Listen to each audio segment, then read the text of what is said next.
May I come in, sir? Yes, please do. Good afternoon, sir. Good afternoon. Please take your seat. Thank you, sir. आप राजेंद्र हैं? जी sir. Rajendra, आपको मालूम ही है कि चूंकि कोविड वाला समय चल रहा है, जी सर, इसलिए सुरक्षा की वजह से आपको मास्क पहनना पड़ रहा है। मुझे उम्मीद है कि आप कंफर्टेबल है, इसमें दिक्कत तो नहीं है? सर अगर मास्क हटाने की कोई प्रॉब्लम नहीं है तो मैं ज़्यादा सहज महसूस करेंगे। ठीक है, आप मास्क हटा सकते हैं अगर आपको वही ज़्यादा सुविधाजनक लग रहा है तो। Thank you sir. लेकिन मेरा आपसे अनुरोध है कि इंटरव्यू के एकदम बाद फिर से मास्क पहन लीजिएगा। जी सर। ठीक है, बताइए अपने विषय। सर मैं राजस्थान के नागौर ज़िले का रहने वाला हूँ। मैंने स्कूलिंग पास के गांव बड़ू से की है और मैंने अपनी ग्रेजुएशन MDSU यूनिवर्सिटी से की है, जिसमें मैंने BSc पास कोर्स किया है और मैं पिछले 2 सालों से GST इंस्पेक्टर के रूप में चेन्नई में कार्यरत हूँ। आप GST इंस्पेक्टर हैं जी ऑलरेडी। आप केंद्र सरकार की महत्वपूर्ण नौकरी में हैं। जी सर। फिर आप क्यों राज्य सरकार की नौकरी में आना चाहते हैं? आमतौर पर माना जाता है कि केंद्र सरकार की नौकरियां, केंद्र सरकार एक बेटर एम्प्लॉयर है जी sir in comparison to state governments. Sir मैंने कार्य के दौरान ये महसूस किया है पिछले 2 सालों में कि मैं जिन कार्यों में पब्लिक से जुड़ पाता हूँ उन कार्यों में मेरी दक्षता, संलग्नता और प्रोडक्टिविटी भी बढ़ जाती है और वो कार्य मुझे और अधिक अच्छे से कार्य करने के लिए प्रेरित करते हैं। और सर पब्लिक डीलिंग में मुझे व्यक्तिगत तौर में लोगों से इंटरेक्ट करके भी ये महसूस किया कि मेरे लिए वो कार्य ज़्यादा बेहतर होगा। इसलिए सर मैं चाहता हूँ कि मैं सर एक सिविल सर्वेंट के रूप में कार्य करूँ। अच्छा, ठीक है। आपने लिखा है कि पोएम राइटिंग या कविता लिखना आपकी हॉबी है, आदत है। किस तरह की कविताएं लिखते हैं?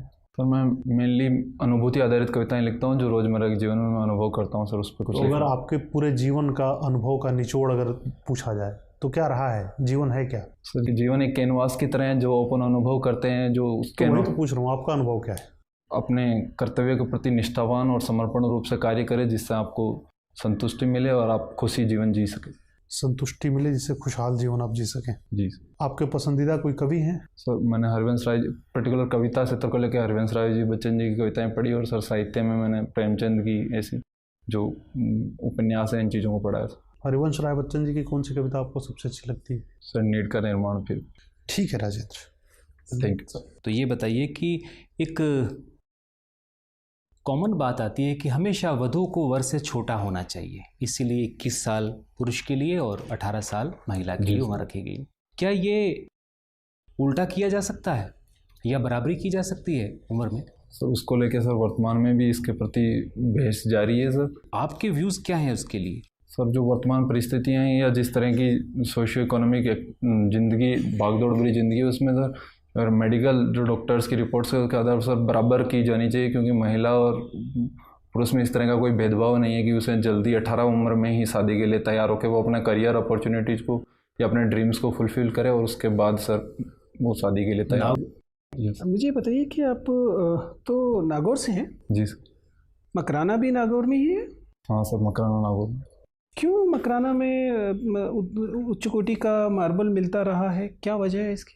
सर जो पर्टिकुलरली मार्बल की श्रेणी है भारत में पाई जाने वाली, वो सर औषधि चट्टानों के रूप में पाया जाता है। लेकिन सर जो मकराना का मार्बल है उसे WTO ने GI टैग भी दिया है और उसकी जो अवस्थिति है भौगोलिक रूप से वो कायांतरित चट्टान है सर, मेटामॉर्फोसिस रॉक्स के रूप में है और सर उसमें इम्प्योरिटीज बहुत कम है और उसकी जो साइन है वो समय के साथ बढ़ती जाती है। जैसे सर क्या केमिकल कंपोजिशन है इसका? सर कैल्शियम कार्बोनेट है। पूरा कैल्शियम कार्बोनेट है इसमें से? 90% तक कैल्शियम कार्बोनेट है सर। ओके, आपको क्या लगता है कि मुग़ल शासक शाहजहां ने ये मकराना की खानों को विशेष तौर पर क्यों चुना? क्योंकि रास्ते में तो ग्रेनाइट की चट्टानें मिल जाती हैं, फिर यही क्यों चुना गया? सफ़ेद होने की वजह से?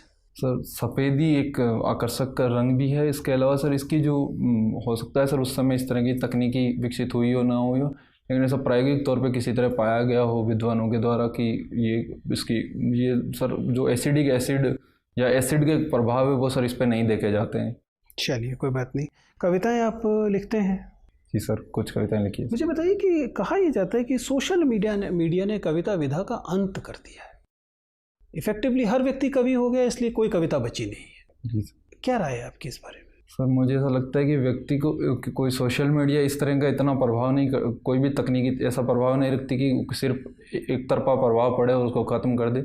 सर कई कवियों को ग्लोबल प्रेजेंस मिली है और लोगों को लिखने का मौका मिलता है। सर हर कवि ने एक शुरुआत प्राथमिक स्तर से की होती है, तो लोगों को अगर मौका मिलता है तो सर ये एक अच्छा कदम है कि सोशल मीडिया ने लोगों को प्रेजेंस दी है उसके अलावा सर कई उसके विपरीत पक्ष भी रहे हैं। आप जनरली आपका सिटिंग पोस्चर अच्छा है, आपका वॉइस लेवल अच्छा है, आपका कम्युनिकेशन पैरामीटर्स यूजुअली अच्छे हैं, आई कांटेक्ट जो है वो ठीक है, हैंड मूवमेंट रेस्ट्रिक्टेड है। तो जिन चीज़ों को हम कम्युनिकेशन कहते हैं, संप्रेषण कहते हैं, वो बाय एंड लार्ज अच्छा है। You have that officer like look in general, जो कि नॉर्मली आपके फेवर में जाएगा। तो कम्युनिकेशन के लेवल पे कुछ विशेष बदलाव करने की ज़रूरत नहीं है। एक आध जगह पे वॉइस क्लैरिटी और अच्छी हो सकती है, बट नॉर्मली ठीक है। और कविता वाला हिस्सा मुझे लगा कि आप उसमें थोड़ा सा, आपसे एक से ज़्यादा बार चर्चा हुई, तो उसमें ना देखिए, हम हमेशा से कहते हैं कि ये वो एरियाज़ हैं जो आप अलग से मेंशन कर रहे हैं कि आपकी पसंदीदा चीज़ है। तो उसमें दो चीज़ें होनी चाहिए। पहले तो उस पर चर्चा करते समय चेहरे पर एक हल्की सी राहत, चाहे आप क्वेश्चन से परेशान हो तब भी, राइट, थोड़ी सी राहत और एंजॉय, मतलब उसको आनंद लेने का स्वर आना चाहिए, क्योंकि ये अब वो एरिया आ गया जब वो कह रहे ये तो मेरा वाला है, राइट, तो चेहरे पर वो थोड़ा सा ग्लो आना चाहिए, ये नेचुरल बनाएगा। अदरवाइज आप उसमें भी तनाव में लगेंगे तो लगेगा कि जैसे अपने हॉबीज जो है वो लिख दी है नहीं, ठीक है ना। तो थोड़ा सा खुश दिखिए उस बात पे बात करते समय, और ऐसी बात करते, उस पर विषय पर बात करते समय थोड़ा सा स्माइल के साथ उसको, और नॉर्मल से थोड़ी सी उससे थोड़ा सा बेहतर। बाकी चीज़ें बाय एंड लार्ज आप अच्छा कर रहे हैं, आपके प्रश्नों के उत्तर अच्छे हैं, विश्लेषण भी अच्छा है, फैक्चुअल कभी कभी कम ज़्यादा है, ठीक है ना, वो उसको आप देख सकते हैं, थोड़ा सा उसे रिवाइज कर सकते हैं। बाकी चीज़ें I am happy, I am sure you will be doing very very good. Thank you, all the best.